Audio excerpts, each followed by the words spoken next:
From the ground, it looks like a hill. A low green rise in the forest, steeper on one side than seems quite natural, with old trees growing out of its flanks. You could walk over it and think nothing of it. People did for centuries. They farmed its slopes, gathered wood from it, and passed it on the way to somewhere else. But a hill does not usually have square corners under the soil. It does not usually hide cut stone, or a buried staircase, or the long, straight edge of a wall. Some of the largest cities the world has ever built are not lost in the way we like to imagine. They were never spirited away by any mystery. They were simply swallowed, slowly, by the forest, and then forgotten by everyone except the people who lived nearest to them. For a long time we told ourselves a comfortable story about the great jungles of the world, that they were wild and empty and always had been. Too hostile, we assumed, for anything more than small and scattered bands of people. In the last few decades, a new kind of eye has been turned on those forests, and that comfortable story has fallen apart. What follows is the account of how it came undone, of the cities found beneath the trees, on more than one continent, and of what they have forced us to admit.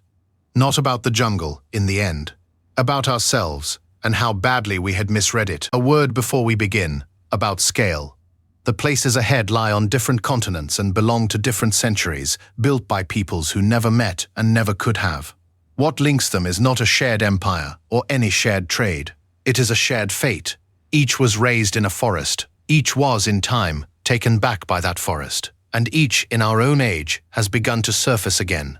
One more thing is worth understanding before we go on, because it explains why these places stayed hidden so long. In the tropics, most people did not build their homes in stone.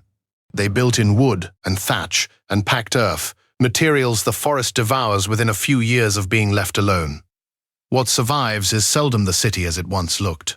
It is the skeleton beneath it, the mounds, the terraces, the ditches, the raised roads. For generations, we mistook the vanishing of the walls for the absence of any civilization, reading the silence of rotted timber as an empty land. Let me begin in Cambodia, with a temple almost everyone has heard of. Angkor Wat is not lost. It is one of the most visited monuments on Earth, its 5 towers famous the world over.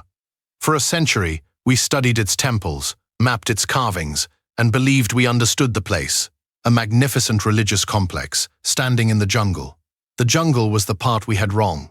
That breakthrough came from the air, using a tool that has quietly rewritten this entire field. It is called Lidar. In plain terms, an aircraft flies low over the forest and fires many thousands of laser pulses at the ground every second. Most of them strike leaves and bounce back, but a few slip through the gaps in the canopy, touch the earth, and return from there. Keep only those last pulses, the ones that reach the ground, and you are left with the bare shape of the land, as though the whole forest had been lifted away like a sheet. When researchers did this over Angkor, the ground beneath the trees was not empty. Around and between the famous temples lay the outline of an entire city, a vast grid of streets and canals, embankments, reservoirs, and the low mounds where thousands of ordinary wooden houses had once stood, long since rotted into the soil.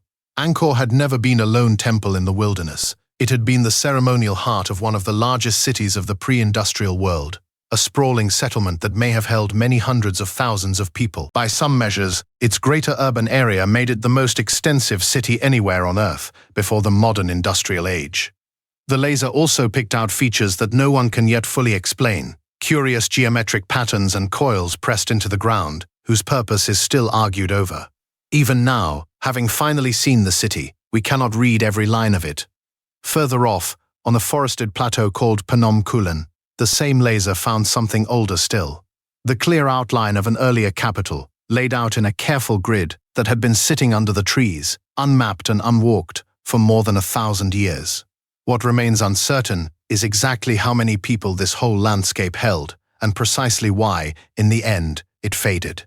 But the central fact is no longer in any doubt. We had spent 100 years admiring the temples, and somehow missed the city they stood in. There is a harder lesson buried in how that city ended. The thing that made Angkor possible was its command of water. An immense web of canals and reservoirs, catching the monsoon rains and holding them to feed the city and its fields through the long dry season. That same web may have helped to undo it. In its final centuries, the region seems to have lurched between brutal droughts and violent floods, the kind of swings that could break a system built for a steadier climate. Canals silted up, repairs fell behind. A city of that size, balanced on the careful handling of water, is only ever as safe as the water allows. Angkor did not vanish in a night. It came apart slowly, over generations, as the very machinery that had raised it began to fail. If Angkor showed what the laser could do, the forests of Central America showed just how much we had been missing.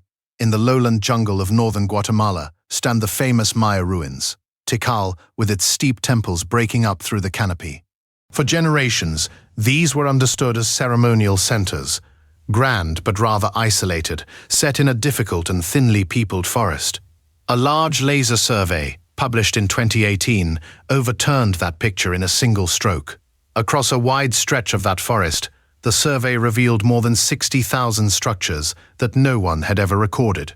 Houses, palaces, and farming terraces. Raised roads running for miles in straight lines between one settlement and the next. And, tellingly, walls, ramparts, and defensive ditches, the unmistakable marks of organized warfare. This was no scatter of temples in an empty jungle. It was a densely settled landscape, farmed hard, tied together by roads, and home to numbers that ran, on careful estimate, well into the millions. The forest we had pictured as near empty, with a few ruins standing in it, turned out to be the overgrown remains of one of the busier corners of the ancient world. There is honest debate still about the exact population, and about how such intensive farming was sustained on thin tropical soil. But the scale itself is settled. We had underestimated these people and their forest by something close to a factor of 10. Look closer at what the survey found, and an old picture quietly dissolves. For a long time the Maya were imagined as gentle stargazers, priests reading the heavens from quiet temples in the trees. The laser told a busier, harder story. Those long stretches of raised field and drained swamp speak of farming on something like an industrial scale, feeding cities that pushed hard against the limits of their land. The walls and the ditches speak of something else again, of a countryside organized for defense and for war across long spans of time. None of that makes them any less remarkable. It makes them more human. Not serene astronomers in an empty forest, but millions of people farming, trading, and fighting over a land they had thoroughly reshaped to their needs. One site alone shows the ambition. At a place called El Mirador, buried in the same forests, laser and ground survey have traced a sprawling complex of the earliest Maya, linked outward by raised stone causeways, and crowned by a structure that ranks, by sheer volume, among the largest pyramids ever built anywhere on Earth. It had been standing there, swallowed whole by trees, while the wider world went on crediting its grandest monuments to later ages and to other continents. So far, the story has been about science slowly catching up with the ground. The next city complicates the very word we keep using: lost. In the mountains of northern Colombia, wrapped in dense cloud forest, there is an ancient town of stone terraces and staircases climbing a steep ridge. It was built by the Tairona people more than 1,000 years ago, and largely abandoned around the time Europeans reached the region, as disease and conquest tore through it. The outside world calls it Ciudad Perdida, the lost city. It came to wider notice in the 1970s when looters hunting for gold stumbled onto its terraces and began robbing the graves. Archaeologists followed, and the site duly entered the record as a discovery. Here, though, we should be careful with our words.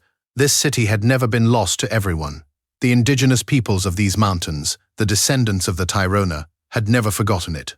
To them it was not a ruin waiting to be found. It was a sacred place, part of a living landscape they still walked and tended. What happened in the 1970s was not the discovery of a lost city. It was the arrival of outsiders at a place its neighbors had always known. That distinction matters, and it runs right through this subject.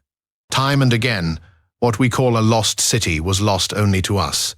The people nearby often knew exactly where it stood, and sometimes remembered what it had been. Those mountain communities put the point more sharply than any archaeologist could.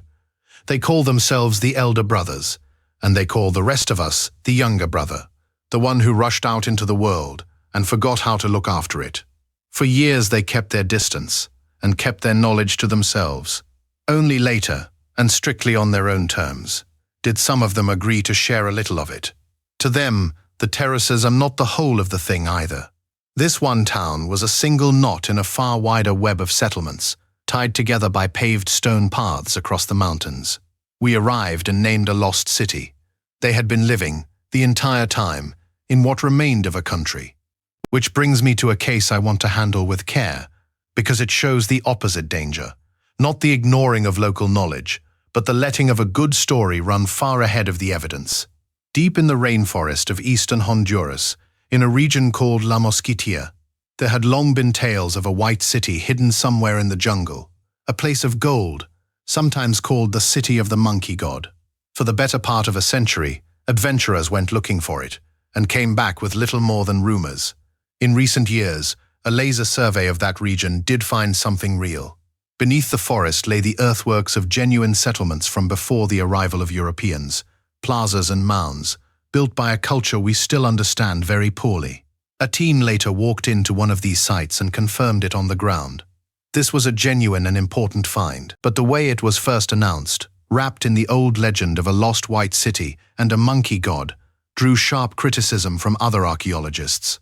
Their objection was fair and worth stating plainly. There was no evidence for a single fabled city of gold. What the laser had found was a whole landscape of settlements, part of a wider society, and not a mythical lost metropolis. Describing it as newly discovered also risked erasing the indigenous people whose ancestors built it, and whose descendants live in the region still.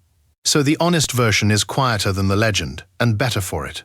The jungle did hide a real and little-known culture. It did not hide the fairy tale that had been told about it for so long.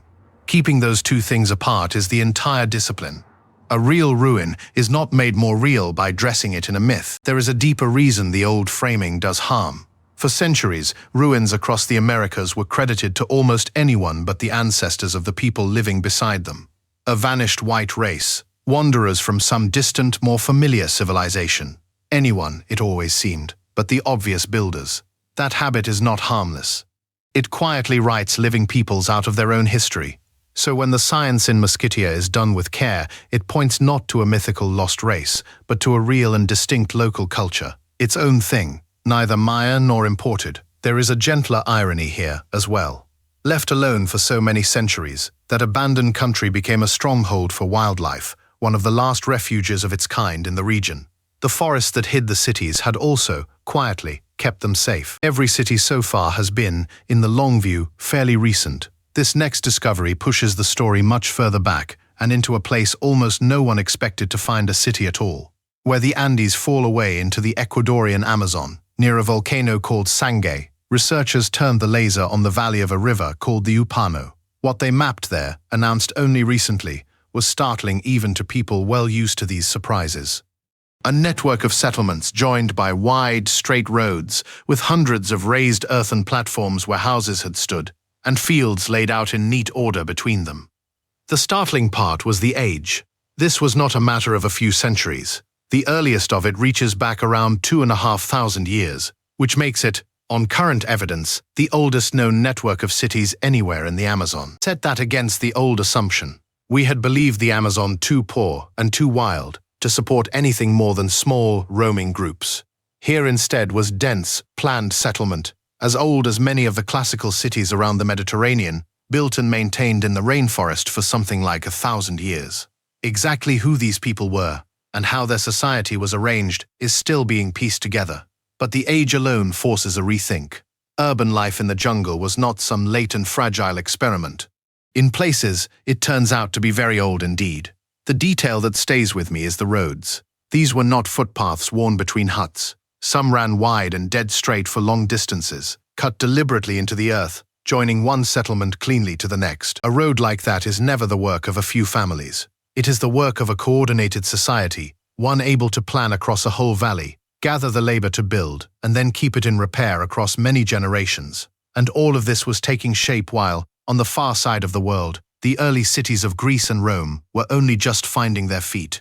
There is a last surprise in where they chose to settle. All of it lay in the shadow of Sangay, one of the most active volcanoes on the continent. The same ash that must, at times, have threatened them, may also have enriched their fields. A hard bargain that these people evidently judged worth striking, and went on striking for many centuries. If the Upano Valley stretched the timeline, a discovery in the Bolivian Amazon stretched something else.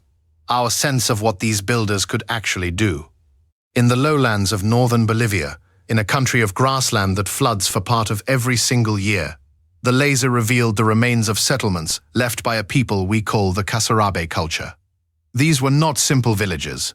At their centers stood large platform mounds and stepped, pyramid-like structures, some rising many meters above the flat plain. Around them ran a deliberate system for handling water, canals to move it, causeways raised safely above the floods to travel along, and reservoirs to hold it through the dry months. Consider what that required. On a plain that drowns and dries every year, these people did not merely put up with the landscape, they engineered it. They reshaped the movement of water across the land so that a large, settled population could live where the old textbooks allowed only for scattered bands. It is a particular kind of achievement, and an easy one to overlook. There is no marble here, and no single towering monument to catch the eye.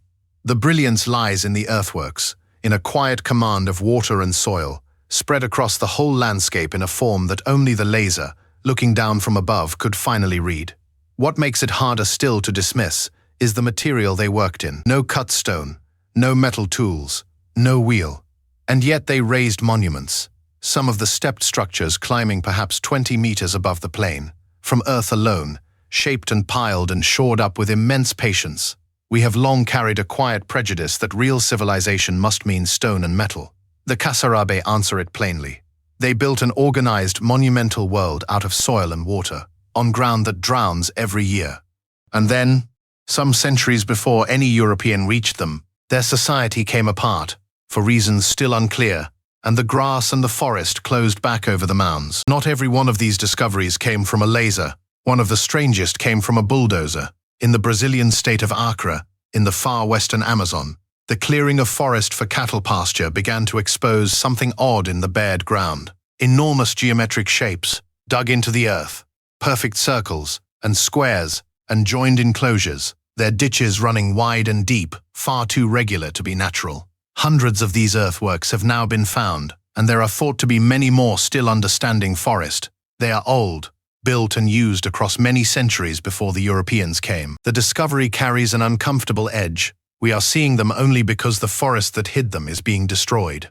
The past is surfacing exactly as the present is scraped away, and there is a further twist that has changed how we think. Study of the ground suggests the builders did not clear vast forests to make these shapes. They worked within a landscape they were already tending, shaping the woodland rather than leveling it. The forest we treat as ancient and untouched may, in places, be something closer to an overgrown garden, planted and favored by human hands long ago. That idea, of a shaped forest, points to something even harder to see than a city. Not a building at all, but the ground itself. Scattered across the Amazon are patches of a strange, dark, astonishingly fertile soil. Local people have farmed it for generations, and have long called it simply the good black earth. Ordinary rainforest soil is thin and quickly worn out, which was one of the main reasons we had assumed no large society could ever have lived here. This dark earth breaks that assumption. It does not occur on its own. It was made, over long stretches of time, by people, out of charcoal and ash, broken pottery, bone, and the everyday waste of living, all worked into the ground until it became richer than anything the forest produces by itself. And it endures. Centuries after the people who made it were gone, these patches of black earth remain fertile, still holding their carbon, still growing crops today. Set that beside the cities. These were not people barely clinging to a hostile land. They had, in effect, manufactured their own soil, quietly solving the very problem we were so certain had kept the jungle empty. The technology was not stone or metal. It was the patient making of living earth, and we are only now beginning to study how they did it, and whether it might be repeated. I want to end with the most recent of these discoveries, because of what it says about how far we still have to go. Not long ago, a graduate student was working through old laser data from the Mexican state of Campeche. The data had not even been his to begin with. It had been collected years earlier for another purpose entirely, the monitoring of forests, and then left largely unexamined by anyone studying the past. Looking closely at it, he saw a pattern he could not mistake: pyramids, plazas, and dense housing. A major Maya city that no researcher had ever recorded, hidden under the forest, and, until that moment, hidden a second time inside a file on a computer. Think about where that leaves us. This city was not found by cutting through the jungle at all. It was found by finally looking, carefully, at information we already held. If a whole city can sit unnoticed in existing data, waiting years for someone to examine it, then the reasonable conclusion is not that the search is nearly done. It is that the search has barely started. There are almost certainly more of these places under the trees, in forests never yet surveyed, and quite possibly in surveys already sitting in an archive, unread. And the city itself was no minor outpost.